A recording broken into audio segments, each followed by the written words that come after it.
ഈ ഒരു ഫോട്ടോ കണ്ടോ? തലശ്ശേരിക്കടുത്തുള്ള ധർമ്മടം ബീച്ചിൽ ഈ അടുത്തായി പോയപ്പോൾ ധർമ്മടം ഐലൻഡിന്റെ നല്ലൊരു ഫ്രെയിം കിട്ടിയപ്പോൾ എടുത്ത ഫോട്ടോ ആണ് കേട്ടോ. ഈ ഫോട്ടോയ്ക്ക് ഒരു പ്രത്യേകത ഉണ്ട്. ഈ ഫോട്ടോയിൽ അൺഎക്സ്പെക്റ്റഡ് ആയിട്ട് ഒരു കാക്ക ഈ ഫ്രെയിമിൽ ഉൾപ്പെട്ടിട്ടുണ്ട് കേട്ടോ.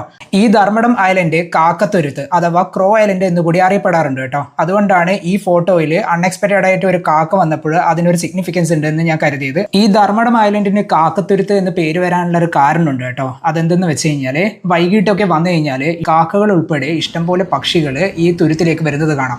ഇവയൊക്കെ രാത്രി സമയങ്ങളിൽ റെസ്റ്റ് ചെയ്യുന്നത് ഈ ഒരു ധർമ്മടം തുരുത്തിലാണ് കേട്ടോ.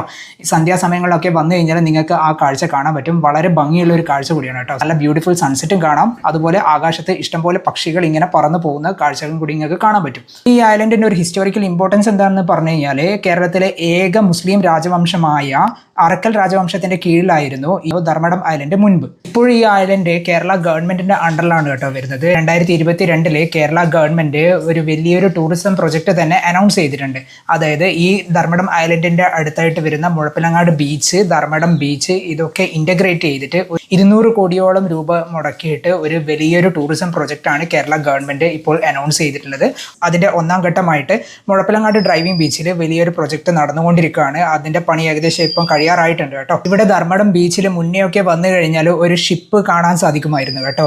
1-2 വർഷം മുന്നേ നല്ല ഒരു മഴക്കാലത്ത് നമ്മുടെ കണ്ണൂരുള്ള അഴീക്കൽ ഫെറി ഉണ്ടല്ലോ, അവിടെ ഒരു ഷിപ്പിംഗ് യാർഡ് ഉണ്ട്. അവിടെ ഷിപ്പ് പൊളിക്കാൻ കൊണ്ടുവരുന്ന വഴിക്ക് 2 കപ്പലുകൾ അതിന്റെ വടം പൊട്ടിയിട്ട് ഓരോരോ സ്ഥലത്ത് വന്ന് പെട്ടിട്ടുണ്ടായിരുന്നു. അതിൽ ഒരെണ്ണം ധർമ്മടം ബീച്ചിലായിരുന്നു, ഒരെണ്ണം കണ്ണൂർ അഴീക്കൽ ബീച്ചിലായിരുന്നു. അപ്പോൾ അതിന്റെ റിമെയിൻസ് നിങ്ങൾക്ക് ഇപ്പോഴും അവിടെ കാണാൻ സാധിക്കുന്നതാണ്. അപ്പോൾ നിങ്ങൾ തലശ്ശേരി അല്ലെങ്കിൽ കണ്ണൂരൊക്കെ വിസിറ്റ് ചെയ്യുന്നതാണെങ്കിൽ മസ്റ്റ് വിസിറ്റ് ആയിട്ടുള്ള ഒരു സ്പോട്ട് കൂടിയാണ് ധർമ്മടം ഐലൻഡും ധർമ്മടം ബീച്ചും കേട്ടോ. വേറെ പ്രധാനപ്പെട്ട ഒരു കാര്യം ശ്രദ്ധിക്കേണ്ടത് എന്തെന്ന് വെച്ച് കഴിഞ്ഞാൽ ധർമ്മടം ഐലൻഡിലേക്ക് നേരിട്ട് പ്രവേശനമില്ല കേട്ടോ. അത് വളരെ റെസ്ട്രിക്റ്റഡ് ആയിട്ടുള്ള ഒരു ഏരിയ ആണ്. നിങ്ങൾക്ക് അവിടെ ധർമ്മടം ബീച്ചിൽ തന്നെ കാണാൻ സാധിക്കും. ഒരു മുന്നറിയിപ്പ് ബോർഡ് വെച്ചിട്ടുണ്ട്, ധർമ്മടം ഐലൻഡിലേക്കുള്ള എൻട്രി പ്രോഹിബിറ്റഡ് ആണെന്ന് പറഞ്ഞിട്ട്. മുന്നേ ഒക്കെ കുറെ അപകടങ്ങൾ നടന്നിട്ടുണ്ട് കേട്ടോ, മരണം വരെ സംഭവിച്ചിട്ടുണ്ട്. ഇവിടെ നിങ്ങൾക്ക് നാട്ടുകാരൊക്കെ അവിടെ ഐലൻഡിൽ പോയിട്ട് മീൻ പിടിക്കാനൊക്കെ പോകുന്നത്, അതുലുമക്കായി പറിക്കാൻ പോകുന്നതൊക്കെ കാണാൻ സാധിക്കും. പക്ഷെ അവരൊക്കെ എക്സ്പേർട്സ് ആണ് കേട്ടോ. അവർക്ക് സ്വിമ്മിങ് അറിയാം, പിന്നെ ആ സ്ഥലത്തിനെ പറ്റിയിട്ട് നല്ലൊരു ഐഡിയ ഉണ്ട്. അപ്പോൾ പുതുതായിട്ട് വരുന്ന ആൾക്കാർ ഇങ്ങനെയുള്ള സാഹസികതകളിലേക്ക് മുതിരാണ്ട് നിൽക്കുക.